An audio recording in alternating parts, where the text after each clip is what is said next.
Well then, we're going to talk today about the inverse trigonometric functions.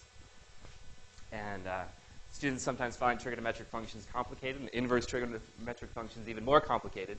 But what's really important about these trig functions is that they can be used not just to measure right triangles, but also circles. Anytime you've got something that's an angle that's changing, you're probably going to be using a trigonometric or inverse trigonometric function to make a relation between that angle and something linear. Okay, so I want to talk a little bit in general about inverse functions.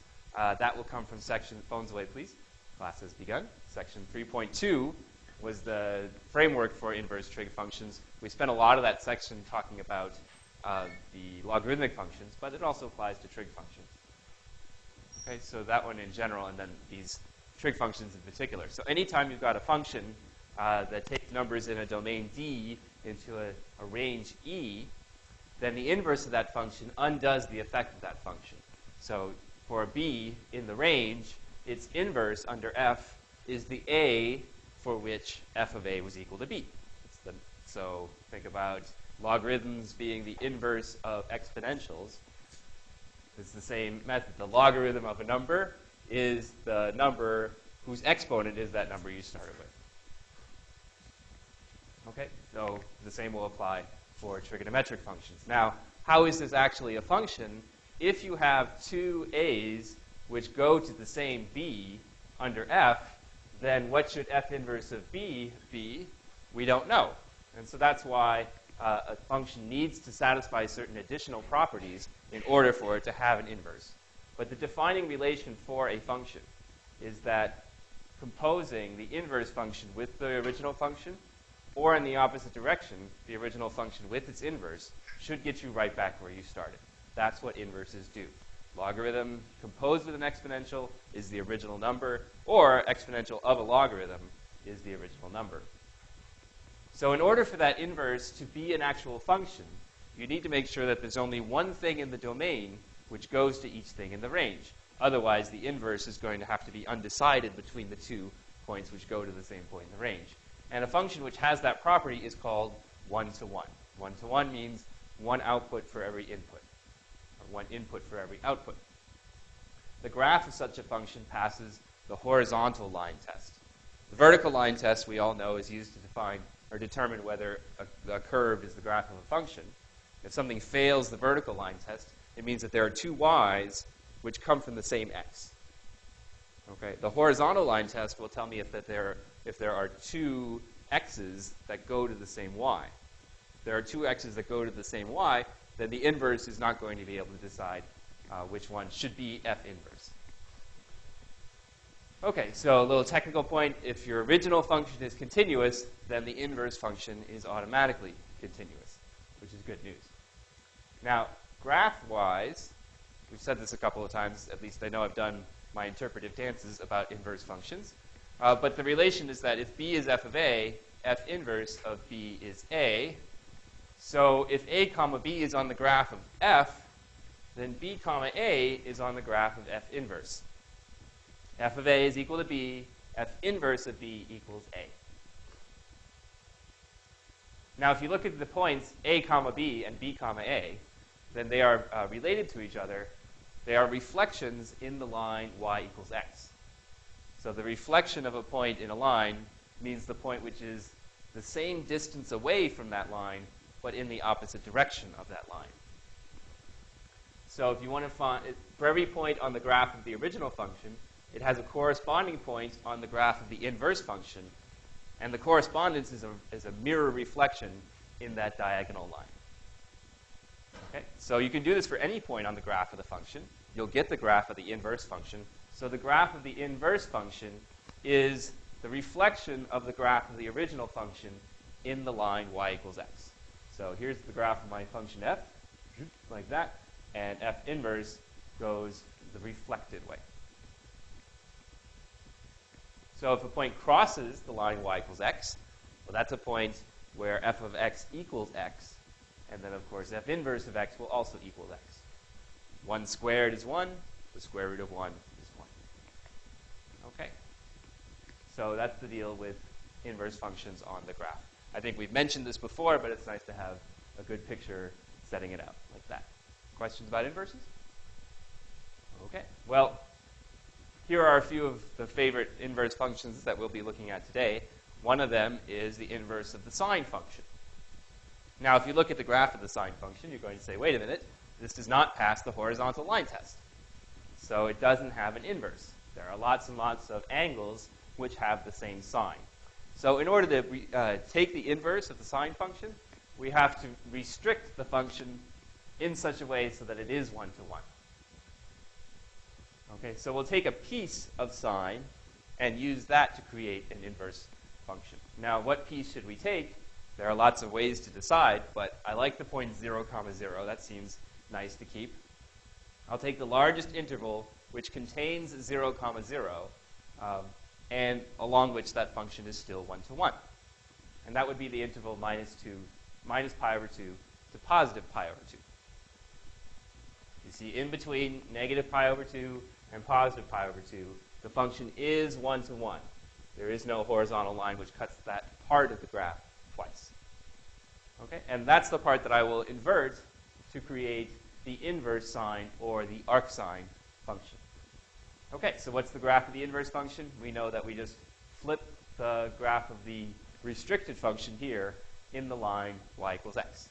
So this green graph here, that's the graph of arcsine. The inverse of a function interchanges the domain and the range of the original function. We know that the range of sine is negative 1 to 1. So the domain of arcsine is going to be that same negative 1 to 1. The range of arcsine is the domain of the restriction of the sine function. So its range is going to be negative pi over 2 to positive pi over 2. Okay, so we started with sine. We restricted it to negative pi over 2 to positive pi over 2. That created a one-to-one function. That was something we could invert.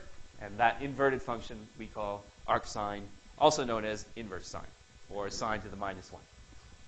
All right. Questions about that one? Okay. Well, we're going to do the same thing for our other famous trigonometric functions. For instance, cosine.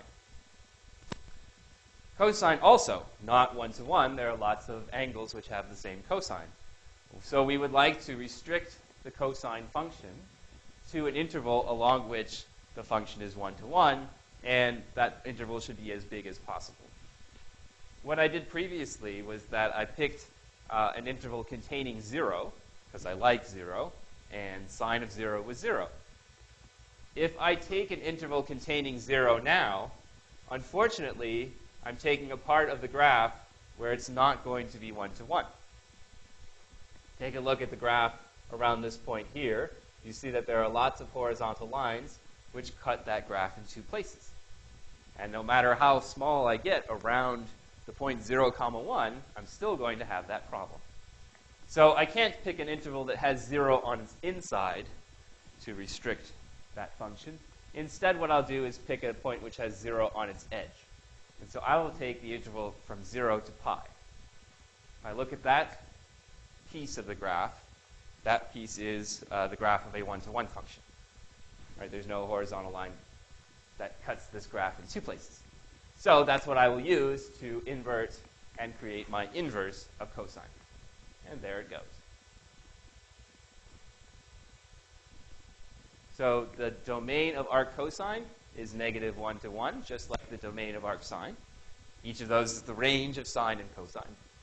And the range of arccosine is the interval from 0 to pi. Okay, that's a difference from arcsine. We said the range of arcsine was negative pi over 2 to positive pi over 2. The range of arccosine is from 0 to pi. All right, because if you pick, say, pi over 4 and negative pi over 4, those two numbers have the same cosine, so they can't both be in the domain of arccosine. All right. Oh, now things are really getting exciting because we're going to look at tangent. The inverse tangent, if you look at it, you see, oh, wait a minute, we can't invert this thing because there are lots and lots of points which have the same tangent.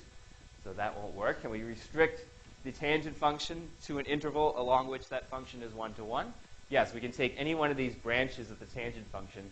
They are going to produce intervals along which the function is 1 to 1. Again, I like the point 0, 0. I'll keep that. The branch containing 0, 0 is this branch which goes from negative pi over 2 to positive pi over 2. And we don't include the endpoints here, because at those endpoints, negative pi over 2 or positive pi over 2, cosine is 0, and so tangent isn't defined. All right? Oh, so I have a typo there, because then that should be open interval, negative pi over 2, positive pi over 2. So that's the branch that we're going to invert. So we'll reflect that curve in the line y equals x. Here's the line y equals x, and here's the reflection. Now take a look at what happens between the original function and its inverse. In the original function, we had vertical asymptotes here when x is negative pi over 2 or positive pi over 2. And inverting interchanges the roles of x and y. What that means is that the inverse of tangent... Yeah? Is my lanyard on? Yeah. Okay, so I got green here, and...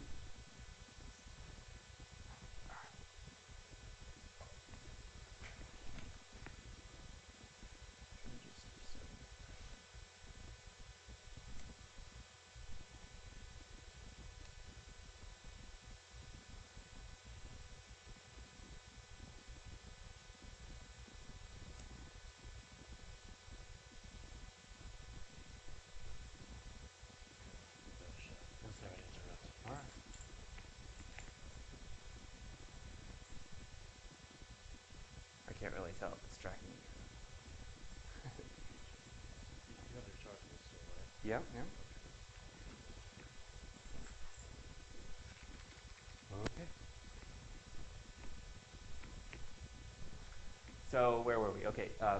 The inverse of the function interchanges the roles of x and y. So what was a vertical asymptote for the original function is a horizontal asymptote for the inverse function. Looking at the original function, you see the limit as x goes to pi over 2 from the left of f of x is positive infinity. What that translates to is that the limit as x goes to positive infinity of arctangent of x is pi over 2. So the domain of arctangent is negative infinity to infinity. Unlike sine and cosine, the range is unbounded, so the domain of arctangent is unbounded. The range of arctangent is the open interval negative pi over 2 to positive pi over 2. Okay, and we have the two horizontal asymptotes. As x goes to infinity, arctan goes to pi over 2. As x goes to minus infinity, arctan goes to negative pi over 2. Okay, this is one of the reasons that arctan is my favorite function, because it has these two horizontal asymptotes. There are other reasons, which I'll tell you in a second. Okay. Other questions about arctan? Are you sure? Okay. Here's arcsecant. Now we're really getting exciting. Secant is a very strange function. It's 1 over cosine. And if you look at this function, it's hard to find a decent fundamental domain, a decent interval along which this function is 1 to 1, which is as big as possible. So you can't take 0, 1 there because you know it's not 1 to 1 around there. So we're going to take this interval here. We're going to take 0 to pi over 2 and pi over 2 to 3 pi over 2. Okay, and we're not including pi over 2. We will include pi, but not 3 pi over 2. That's another typo. So it should be closed at pi and open at 3 pi over 2. Okay, now that's strange interval, or it's actually a union of two intervals, but at least you can see that it's 1 to 1 because no horizontal line cuts that dark blue part of the graph in more than one place. Okay, flip that up, and you get this green stuff here. The limit as x goes to minus infinity of arcsecant of x is 3 pi over 2, and the limit as x goes to positive infinity of arcsecant is pi over 2. Okay, so to be honest, full disclosure, we don't use arcsecant as much as we do arcsine, arccosine, and arctangent, but I wanted to give you the complete picture. So that is arcsecant. Great. Here's a nice little handy graph, or table, of values of famous angles, trigonometric functions of famous angles. So when I say famous, I mean the ones that have nice values. So pi over 6, pi over 4, pi over 3, and pi over 2, those are all good angles to find the sine and cosine of. Now, if you go beyond pi over 2, then you're going into the second quadrant, and you can get the relations between the trigonometric functions. They all come from this table here. So if you've got this table down, then you can translate it all around the circle and get the other trigonometric functions at the other values. Now, what you need to remember, I really think there's only one thing to memorize, and that's that the sine of pi over 6 is 1/2. Because if you know that, then you can use the equation sine squared plus cosine squared equals 1 to work out that the cosine of pi over 6 is the square root of 3 over 2. 1/2 squared is 1/4. What plus a fourth is 1? Well, 3/4. And the square root of 3/4 is the square root of 3 over 2. Okay? Divide those two to get tangent. 1/2 divided by the square root of 3 divided by 2. The 2's will cancel, and you get 1 over the square root of 3. The cotangent is cosine divided by sine, or just the reciprocal of tangent. Okay, we get square root of 3. Secant is the reciprocal of cosine. Cosecant is the reciprocal of sine. Okay, so all of that you can get just from remembering that the sine of pi over 6 is 1/2. The sine of pi over 4 is the square root of 2 over 2, and that's easy to see because it represents a 45, 45, 90 triangle. Sine and cosine should be the same. If their squares add up to 1, then it has to be the square root of 2 over 2. So the tangent has to be 1. The cotangent is the reciprocal. The secant is the reciprocal of cosine. The cosecant is the reciprocal of sine. Those are the same thing. Okay. Now, pi over 3 is the complement to pi over 6. Two angles are complementary if they add up to pi over 2. So you can use that relation to get that they interchange sine and cosine. That's what cosine actually means. It means sine of the complement. Sine of the complement, CO. So to say that sine of pi over 6 is 1/2 is the same thing as saying cosine of pi over 3 is 1/2, and vice versa for the cosines. Okay, so all the values in this column here for pi over 3 are the same as values in the pi over 6 column, where we just interchange the functions and their cofunctions. Okay, and pi over 2 is the complement to 0.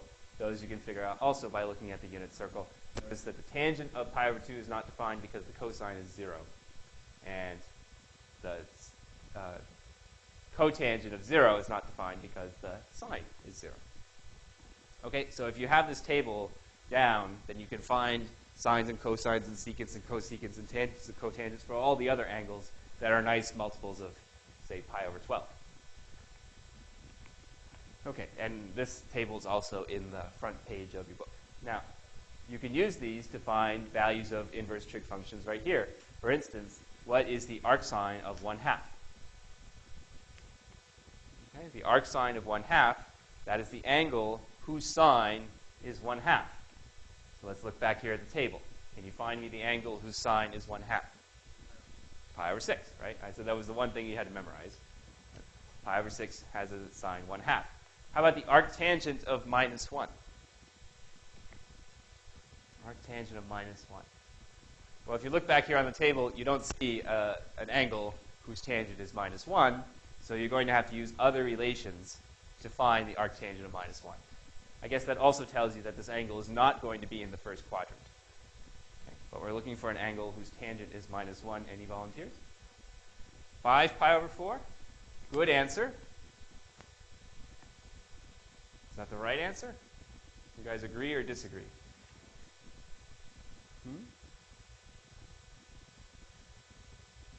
Okay. Let's take a look at the unit circle here. 5 pi over 4 is on this side down here, right? Pi is here. 5 pi over 4 is pi over 4 more.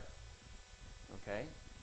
And what's the quotient of sine and cosine here? Well, what's the SIGN sign of sine and cosine on in this quadrant?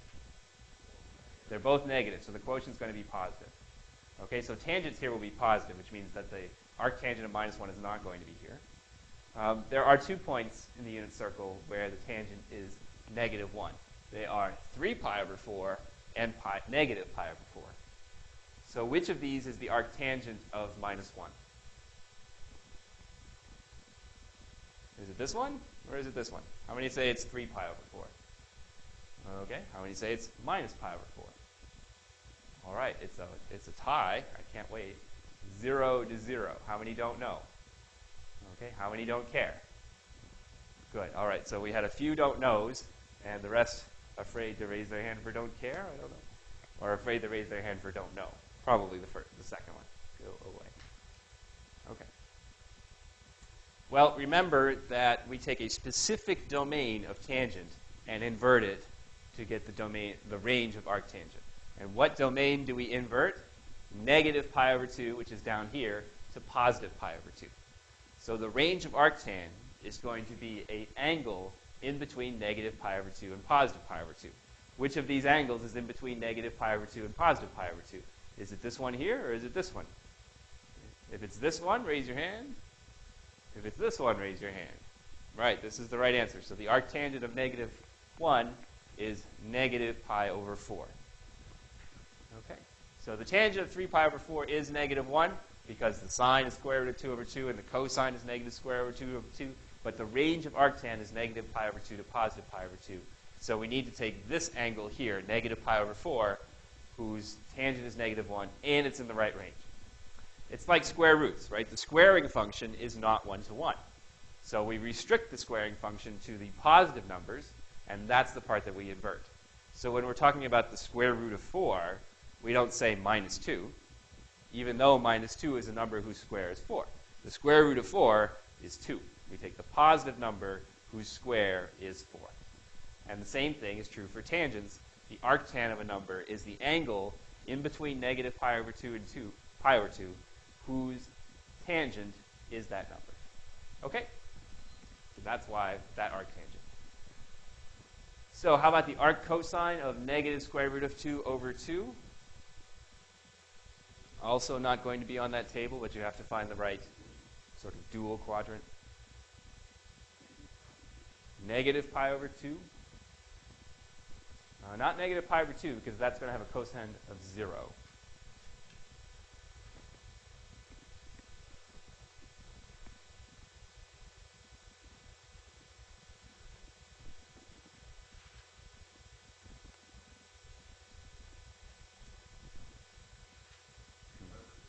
Three pi over 2, also going to have a cosine of 0. We want a number whose cosine is the square root of 2 over 2, and we want it to be in the right range. 3 pi over 4, okay, that sounds like it's close. Yes, the cosine of 3 pi over 4 is going to be negative square root of 2 over 2. And what's the range that we want? What's the range of arc cosine? 0 to pi. And 3 pi over 4 is in that range. So there we go. The answer is 3 pi over 4. There are other angles whose cosine is negative square root of 2 over 2, but the arc cosine is the one of those that's in between 0 and pi, so we get 3 pi over 4. Okay. Great. Well, whoops.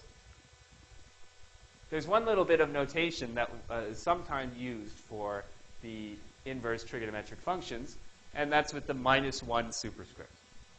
There's another thing that the superscript is used for with the trig functions, and that's to denote powers. So we will denote, as we have before, sine squared x to mean the sine of x quantity squared. We will denote sine to the -1 of x to mean sine x, the inverse of the sine function. So we do not use sine to the -1 to mean sine x to the -1 power. That would be the reciprocal of the sine function. That would be cosecant, and that's completely different from the inverse sine of that function. Okay? So sine to the n means nth power of sine, unless n is -1, in which case we mean inverse of sine. Hear me now, believe me later. One of you is going to confuse these, probably more than one of you, when we get to the final. We're going to confuse the sine to the -1 power with the reciprocal of sine. No, so we will use cosecant whenever we mean reciprocal of sine, and we will use arcsine when we mean inverse of sine. The book will sometimes use sine to the -1. I kind of like the arc language a little bit better. I'm trying not to move because I think the camera is still not tracking me, but I'm having trouble remembering to stay still. All right? Any questions? All right, you're a lively bunch today. Okay, so what does this have to do with calculus? Well, we're going to look at derivatives of these inverse trigonometric functions. Okay. before we take derivatives, it's important to understand what these functions actually do. Otherwise, it's just a list of meaningless rules. So let's look at how we would find derivatives of the inverse trig functions. Well, we're helped by a very important theorem known as the inverse function theorem. It tells us under what conditions the inverse of a function is a differentiable function. We said before that if this original function is continuous, its inverse is automatically continuous, which is great.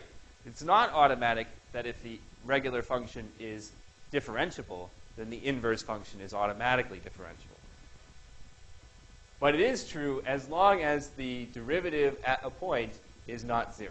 So if you have a point in the domain of f, and the derivative at that point is not 0, then the inverse function is defined near that point, and the inverse of the derivative, well, the derivative of the inverse is almost the same as the inverse of the derivative. Okay, f inverse prime at a point b is 1 over f prime at f inverse of b. So are we still having trouble with the camera here? Yeah, just reset it, so Okay. I think it's facing forward now. Okay. All right, well, maybe I should sit down, then I won't move. It's really nice to write this in Leibniz notation. In Leibniz notation, you've got x, and you want to recover it as a function of y. And then you would differentiate x as a function of y. When you do that, what you get, as it turns out, is the reciprocal of the derivative of the original function. So the inverse of the derivative is the derivative of the inverse. Okay. Now, formally, that's what happens. Procedurally, if we're trying to take the derivative of a particular inverse function, it often means that it's easier to just use implicit differentiation. The theory behind implicit differentiation is the same as the theory behind the inverse function theorem. So basically what you can do is take the function which defines that inverse, rewrite it in terms of the original function, and differentiate. So here's an example using the squaring function. If f of x is x squared, f inverse of y is the square root of y. And if you want to take 1 over f prime at f inverse of a, you want f prime, which is takes the number u to 2 times u. So f prime at inverse of b is 1 over f prime at f inverse of b. 2 times f inverse of a is the square root of b. Now, Leibnizian-wise, it's a little bit simpler. Y is x squared, so the inverse function is defined by x equals y squared. Right, interchanges the roles of x and y. Differentiate that equation implicitly. The derivative of x is 1. The derivative of y squared is 2y. But since y is a function of x, we multiply by dy dx. Solving for dy dx, we get 1 over 2y. Y was the square root of x. So we've done that derivative before. Okay, so the process is that if you want to find the derivative of an inverse function, you can write down the original function, interchange the roles of x and y, now treat y like it's a function of x, differentiate implicitly. So how does this work for our inverse trigonometric functions? Well, let's try this with arcsine. Y is equal to arcsine, which we can rewrite as x equals sine y. That's something I can differentiate because I do know the derivative of sine. It's cosine. So cosine y dy dx is equal to the derivative of x, which is just 1. Derivative of sine is cosine. Derivative of y is dy dx. The derivative of x is 1. Solve that for dy dx, and we get dy dx is 1 over cosine y. What was y? Y was arcsine x. So I have 1 over cosine of arcsine of x. Yes? Why is x equal to sine y? Because y is arcsine x, and that's what arcsine x means. It's the inverse of sine. So if I took this equation and applied sine to both sides, on the left-hand side I would have sine y. On the right-hand side I would have sine of arcsine of y, and those functions are inverses. They would cancel each other out. Okay? So it's like taking x, taking its square root, and then squaring it. You'll get back to where you started. Okay, so I could stop there. I could say that the derivative of arcsine is 1 over cosine of arcsine of x. But actually, there's a better way to write that. It's much simpler to write this combination of one inverse trig function with another trig function. And to see that composition, I'm going to draw a right triangle here. Okay, here's a right triangle, and this angle here is supposed to be an angle whose sine is x. Okay? This is the arcsine of x, that is, it's an angle whose sine is x. Now, what is sine in terms of the right triangle? What ratio of sides is it? I know you all know this. It's opposite side over the hypotenuse. So that means that in this triangle, the ratio of the opposite side to the hypotenuse is supposed to be x. All right? So let me choose a length for this and a length for this in such a way that their sine, their ratio, is x. The way I could do that is to say, well, we'll let this one be x and this one be 1. Right? That's the simplest way to assign lengths to these segments in order to keep their ratio equal to x. So if in a right triangle, this side length is x and the hypotenuse is 1, then the sine of this angle is definitely going to be x. And that's the situation I wanted to have. The question I want to answer is, what is the cosine of this angle now? What is the cosine of y? What's the cosine of any angle in the right triangle? I need the adjacent side, which I will again divide by the hypotenuse. How would I find the adjacent side? Well, I've got 2. Right? 2 out of 3 ain't bad. I can use the Pythagorean theorem to get the length of the adjacent side. And what's it going to be? Well, whatever it is, its square plus x squared is 1 squared. So that means that this side length is the square root of 1 minus x squared. Okay? So if the sine of the angle is x, then the cosine of the angle is the square root of 1 minus x squared. And so I can simplify cosine of arcsine of x as the square root of 1 minus x squared. And putting that into the original equation, the derivative of the arcsine function is 1 over the square root of 1 minus x squared.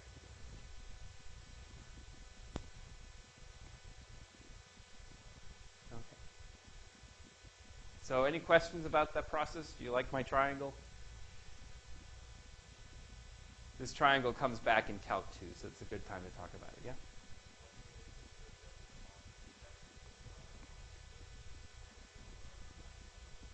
So how come I didn't switch x and y in this equation here? Well, it's because I was going to find, my whole point was to find the derivative of the arcsine function.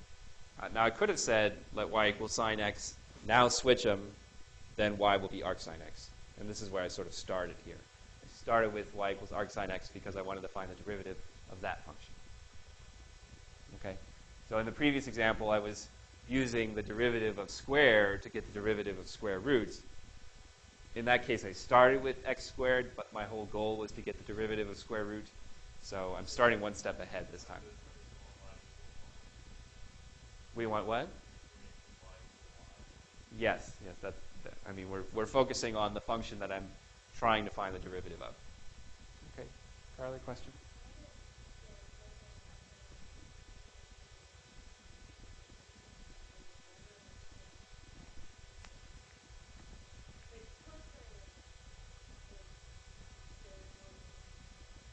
Yes?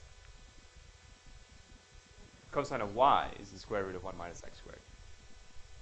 Okay, so here's this angle is y, and its sine is x. Now there are lots of ways that these lengths could work out, but their quotient has to be x. So we might as well assume that this one's x and this one's 1. We could have said this is 2x and this is 2, or this is 3x and this is 3, but their ratio will always be x. Okay? Once you decide what these lengths are going to be, then this one has to be determined. And now you can use that to find the cosine by dividing that by that. Okay.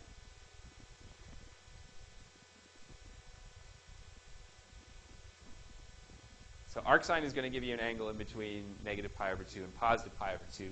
And either way, whether it's positive or negative, it's going to have a positive cosine.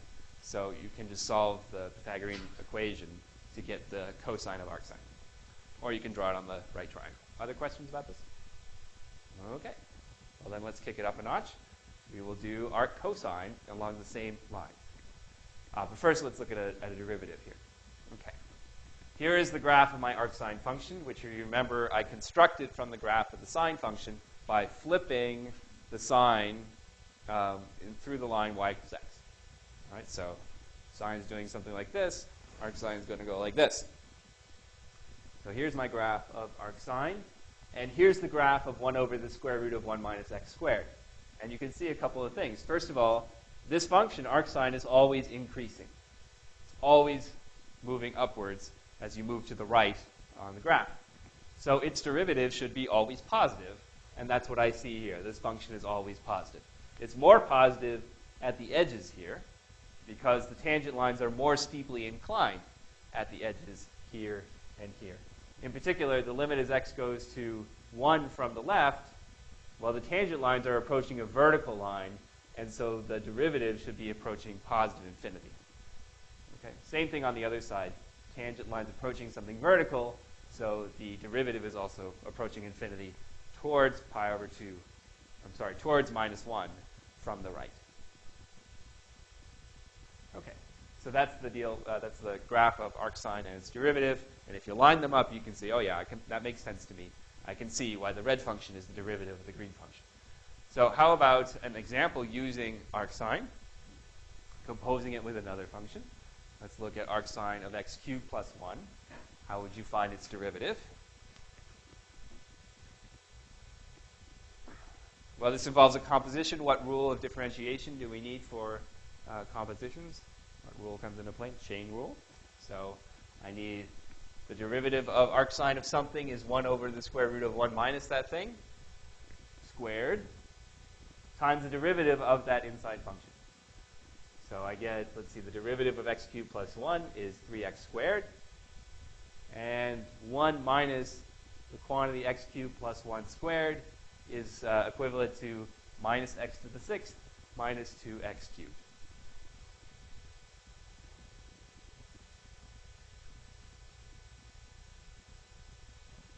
Okay. Anything strike you as scary about that answer there? Be a good time to make a little sanity check. No red flags come up when you look at that denominator? Yeah, we have negative x to the 6th minus 2x cubed, and we know that we cannot take the derivative, or we cannot take the square root of a negative number.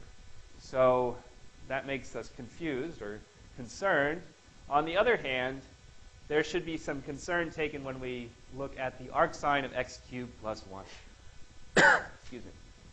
What is the range of, what's the domain of arcsine again? -1 to +1. So if x is bigger than 0, x cubed is going to be bigger than 0, and x cubed plus 1 is going to be bigger than 1. That is too big. So the domain of arcsine is really only going to be, let's see, we want to make sure that x cubed plus 1 is in between -1 and 1.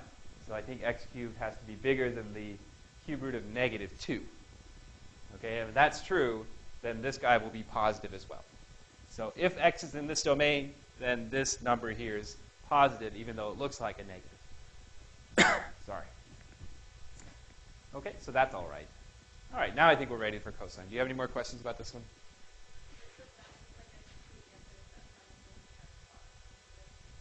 You mean, do I have to remember everything you just told me? Yeah, that is the answer. That's the solution. If x is in the domain of this function, then the function is differentiable, and this is the derivative. I just thought it'd be worthwhile to connect, when this is positive with when this is defined. Yeah. All right, so it looks like it should be negative, but it isn't, because if this thing is defined, then this number is going to be such that the negative is positive. Okay, other questions about that? Yeah.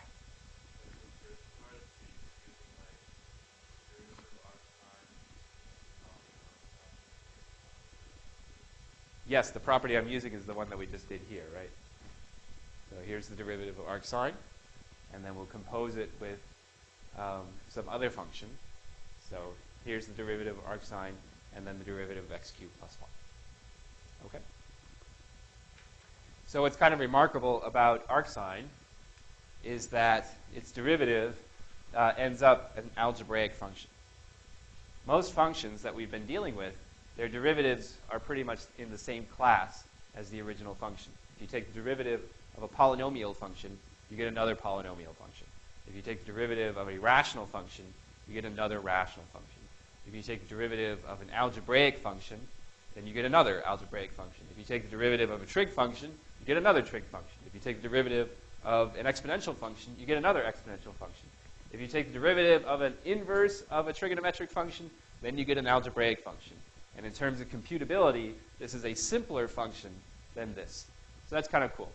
The derivative of a complicated, and by complicated I mean transcendental function, is a nice, and by nice I mean algebraic, function like that.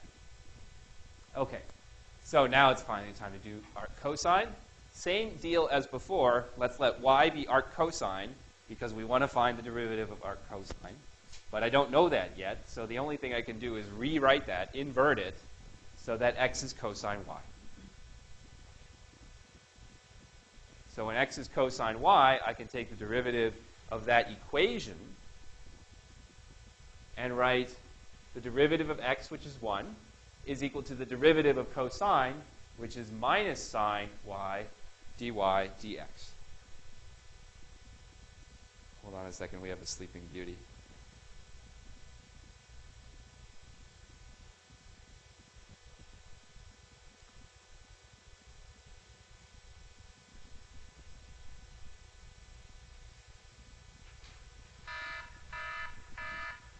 Wakey, wakey.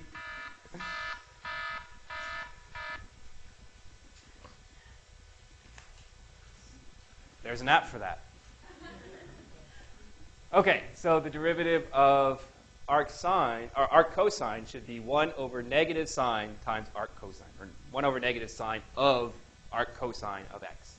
So before we got cosine of arcsine, now we have the opposite of sine of arccosine. How would we simplify that? We're going to simplify it the same way we simplified the other one, cosine of arcsine, like this. Start with the right triangle. Pick this angle here, we'll call that y. Y is defined to be the inverse cosine of x. That is, we need to label parts of the triangle so that the cosine of this angle is x. Okay? And the nicest way to do that is to let the adjacent side be x and the hypotenuse be 1. If that's the case, we're basically in the complementary position that we were before. The opposite side has to be the square root of 1 minus x squared. And so the sine has to be square root of 1 minus x squared divided by 1. Put that all together, the sine of the arccosine of a number is the square root of 1 minus x squared. And so the derivative of the arccosine is 1 over the negative of the square root of 1 minus x squared. Okay, this negative sign comes from this negative sign right there. Okay. So does this look familiar? Does that look related to anything that we've seen before? That's the negative of the derivative that we just got in the previous example. The derivative of arccosine is the opposite of the derivative of arcsine. Okay. And why should that be? Well, if you take a look at the graphs of arcsine and the graph of arccosine, you can see that when arcsine is increasing, arccosine is decreasing, and at pretty much the same rate. Right? Here's a place where the arcsine has a tangent whose slope is 1, and arccosine has a tangent whose slope is minus 1 at the exact same place. Okay? So just by looking at the graph, it's pretty reasonable to say that the derivative of arccosine and the derivative of arcsine should be opposites. Now, algebraically, or in terms of identities between the functions, the cosine of an angle is the sine of its complement. As the cosine of theta is equal to sine of pi over 2 minus theta. Taking inverses of that relation here tells you that the arccosine of a number x is equal to pi over 2 minus the arcsine of that number. So what's the arcsine of 1/2? You all knew that was pi over 6. What's the arccosine of pi over 6? That would be the arccosine of 1/2 would be the complement to pi over 6. That's pi over 3. Okay, and if you look at this equation here, take the derivative. The derivative of arccosine is the derivative of a constant, which is 0. minus the derivative of arcsine. So the derivative of arccosine and the derivative of arcsine are opposites just by looking at the equation. All right, either graphically or symbolically, it makes sense that these two functions have opposite derivatives. Okay. So we could do examples with that, or we could just move on to arctangent. Now, arctangent can be, its derivative can be found in the same way. Write down the equation y equals arctangent x. Flip things around so that x is tangent y. That way we can take the derivative using functions we know how to take the derivative of. The derivative of x is 1. The derivative of tangent is secant squared. Y is a function of x, so I multiply by dy dx. And I get secant squared y dy dx equals 1. Solve that for dy dx. It's 1 over secant squared of y. And secant is 1 over cosine. So 1 over secant is like 1 over cosine, which is cosine to start with. So 1 over secant squared y is cosine squared of arctan of x. Cosine squared of arctan of x. So starting with an angle whose tangent is x, the question is, what is the cosine of that angle? Again, we'll look at a right triangle to answer this question. If y is an angle whose tangent is x, how can I label the sides of the triangle to make the tangent of y equal to x? Yeah, Carly, you're gesturing.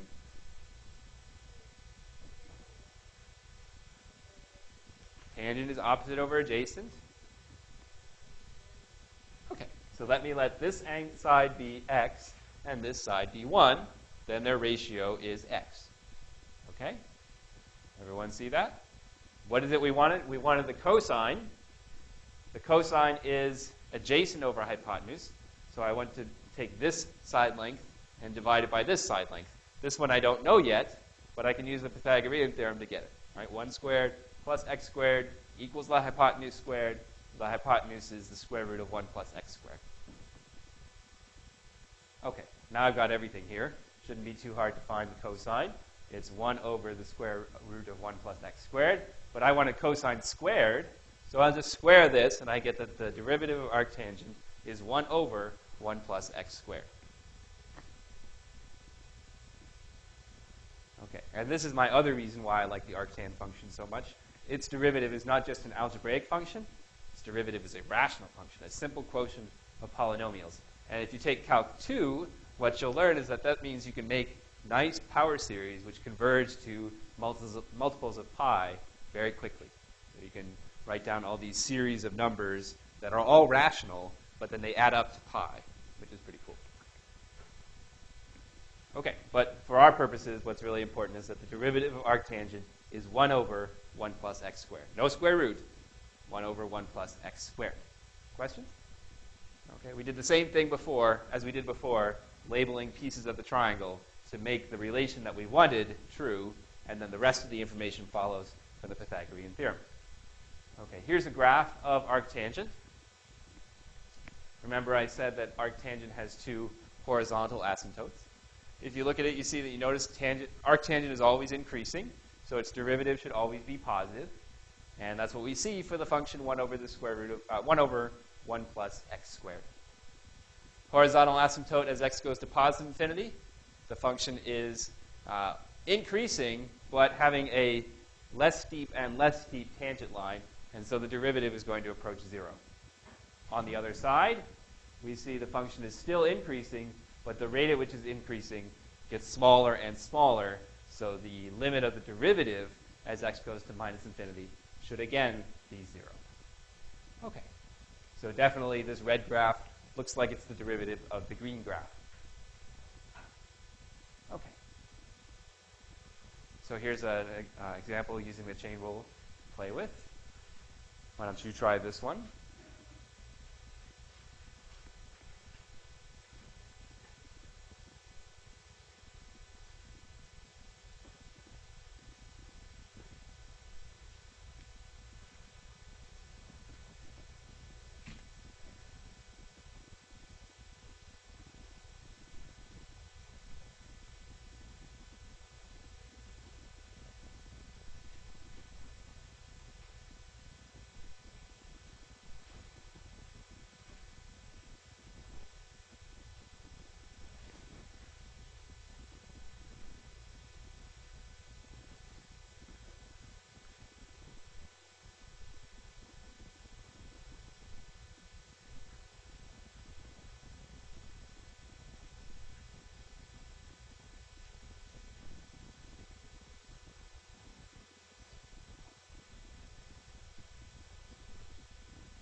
candidates for an answer yet? What'd you get? 1/2 square root x plus 2x squared. Oh, that sounds pretty good. Okay. Well, let's see how it works using the chain rule. Derivative of the arctangent of anything is 1/1 plus that thing squared. But because this thing is a function of x still, we need to multiply by its derivative too. So 1/1 plus the square root of x quantity squared times the derivative of the square root of x. That's 1/1 plus x times 1/2 square root of x. So if you multiply these two denominators, what you get is 2 square root of x plus 2x times the square root of x. Okay.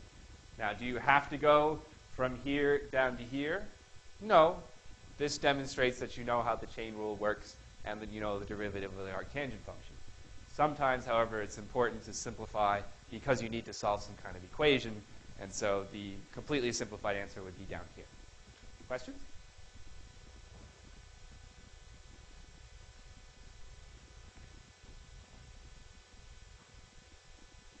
Okay. Well then, I give you this one. We'll do the derivative of arcsecant. Okay, so for this one, you'll have to do the same thing that we were doing before. Try to find the derivative of the arcsecant function using the relation that y will be x is secant y. Okay, so do the same thing we did before by doing implicit differentiation. You're going to have to draw a right triangle or use a trigonometric identity to find what that composition of a trig function with an inverse trig function should be, and then simplify that to your final answer. I'll give you a few minutes to work on that.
So looking out, I see that some of you looked at this and said, okay, that's an interesting problem. I think I'll try that. And some of you said, that's an interesting problem. I think I'll wait for it to appear and pretend that I could have done that. And some of you say, that's an interesting problem.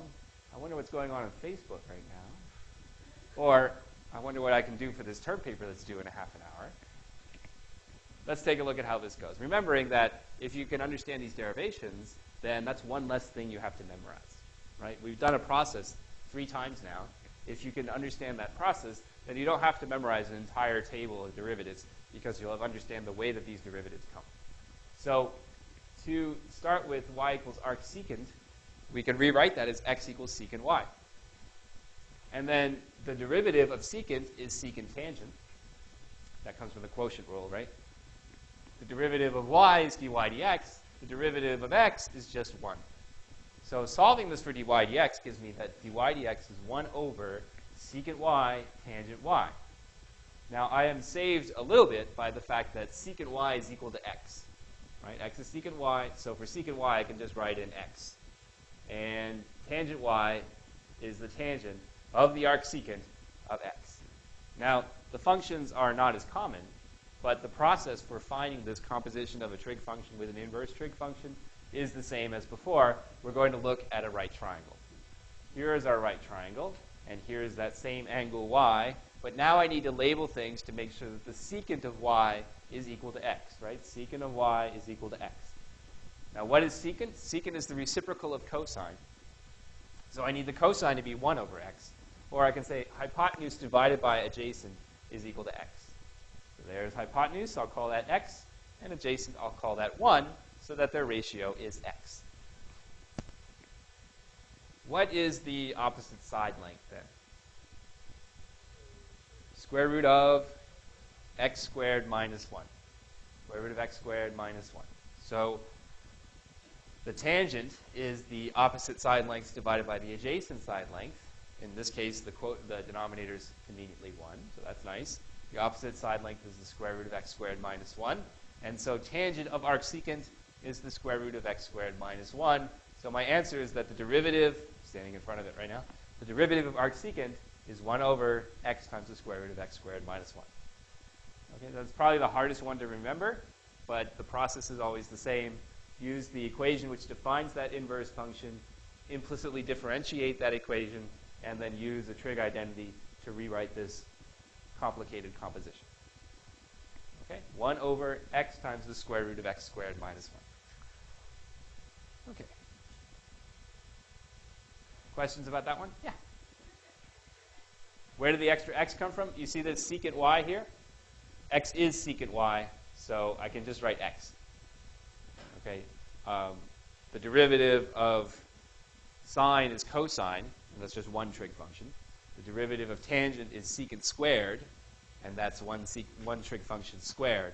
But the derivative of secant is secant times tangent, so 2 different functions. That's why we've got this x and this tangent of arcsecant of x. And that x stands for secant of arcsecant of x, which I could right away simplify as x. That make sense? Okay. So here's a function using the derivative of arcsecant composed with another function. So that's another one for you to try. Okay, some of you that were writing have stopped. Anyone got it? Anyone want to dare to volunteer their answer? Come on, we're all friends here. All right. Well, then let's remember how this comes. This comes from the exponential function. Derivative of e to the whatever is e to the whatever, but this time whatever is a function, so we need to multiply by the derivative of whatever. And so we get e to the arcsecant of 3x times the derivative of arcsecant of 3x, which is 1 over square root of minus 1. But this thing is a function itself, so we need to multiply by its derivative. So 1 over 3x times the square root of 3x squared minus 1 times 3, which we can simplify by putting the 3 and the 1 in e to the arcsecant 3x all in the same numerator, 3x in the denominator, square root of, multiply out the 3x squared, subtract 1, and there you go. Okay, so I think the hardest part is going from here to here, which is not really the calculus part, right? The calculus part is remembering the derivative of the exponential is the exponential. The derivative of arcsecant is 1 over whatever, square root of whatever squared minus 1. Okay, questions? Yeah. Could you cancel the 3's? You sure can. Yeah, there's a 3 here and a 3 there. You can cancel those 3's. You can't cancel this 3 with anything. This is inside the arcsecant. Okay. Well, let's do one little application. I know that the weather feels like it's winter, but it's actually spring, and we're going to have baseball soon. So I tried to think of good baseball teams nearby, and the best one I could think of was the Phillies. So I picked a good guy on the Phillies. It's Ryan Howard. No. When I first made this slide, the Phillies had just won the World Series, so I picked that instead. Let's talk about a baseball application. The coach in baseball says, keep your eye on the ball. So at the major league level, these fastballs are coming down pretty quickly. How fast do you have to move your eyes in order to keep your eye on the ball? A couple of things you need to know. The velocity of a fastball, we'll say, is 130 feet per second, which would be equivalent to 90 miles an hour, about. And you need to know that the distance between the pitcher's mound and home plate is what? What's that? 60 feet, 6 inches. Okay, and we'll assume that the batter stands 2 feet away from home plate. Okay. Well, as it turns out, we don't need to know the distance between home plate and the pitcher's mound because we really just need to know the velocity of the ball as it moves towards home plate. Okay, because no matter how far away it is, we'll assume that it's thrown at this constant rate, so it really only matters how fast it's going when it gets to home plate.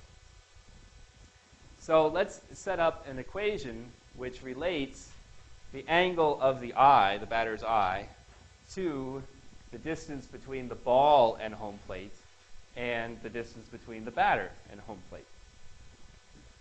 Okay, here comes the ball, right? We'll let y be the distance between the ball and the home plate. And what we want to know is how fast this angle is changing.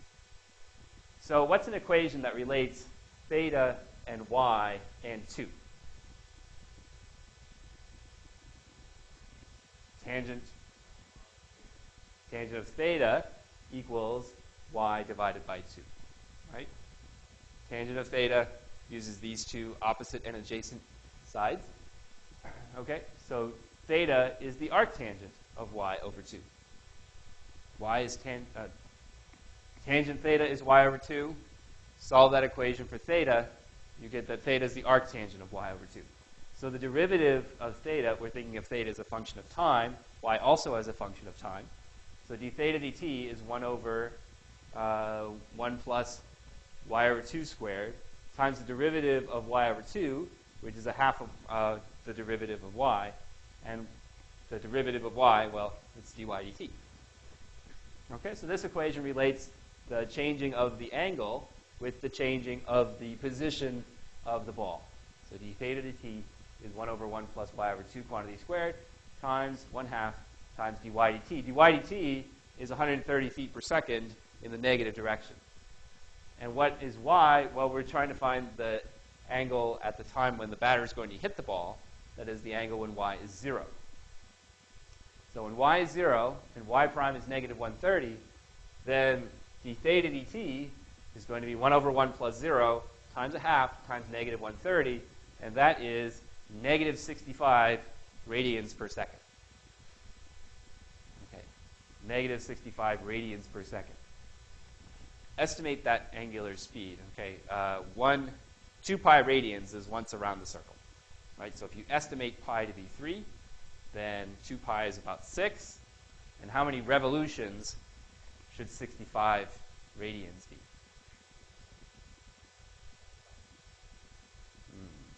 How many revolutions should 66 radians be? If 6 radians is about 1 revolution. 11, right? So this is an estimate, but it's saying that in order to keep your eye on the ball, you either have to move your eyes very fast or you have to spin your head very fast. How fast? So fast that it would spin around 11 times in 1 second. Okay? The human eye can only track at 3 radians per second, so something like 23 times faster than that is how fast you would have to turn your head or move your eyes in order to keep your eye on the ball. Okay, so this little bit of advice doesn't actually work at the major league level. There has to be some other skill needed to hit the ball at that speed. Okay, well that is good. That is it. Let's remember to summarize then. These are the inverse trig functions: arcsine, arccosine, arctangent, arccotangent, arcsecant, and arccosecant. I did these 3 and this one. The other 2, arccotangent and arccosecant, you see that they have similar relations with their co-functions as arcsine and arccosine do. We get negatives here. And once again, it's very cool that these derivatives of these transcendental functions are nice algebraic functions. In particular, arctan's derivative is rational. Okay, so I finished 4 minutes early. You have 4 minutes to frolic with your friends, eat your lunch. Have a good rest of Monday. If I don't see you in office hours tomorrow, I'll see you on Wednesday.